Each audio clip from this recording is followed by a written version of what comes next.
1 table spoon జీలకర్ర,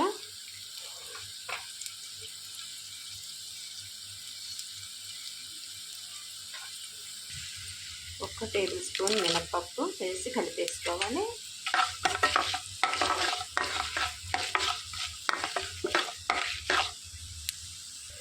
ఇందులోనికి ఉల్లిపాయలు తరిగి పెట్టుకున్న ఉల్లిపాయలు వేసేసుకోవాలి.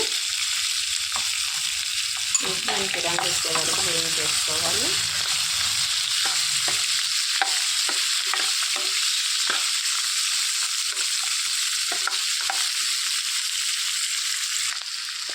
ఇందులోనికి ఒక రెప్ప కరివేపాకు వేసుకోవాలి.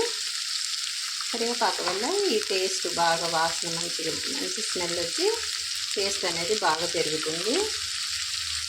ఇందులోనికి 1/2 టేబుల్ స్పూన్ సాల్ట్ వేసుకుంటున్నాను. దీనివల్ల ఉల్లిపాయలు అనేవి బాగా సాఫ్ట్గా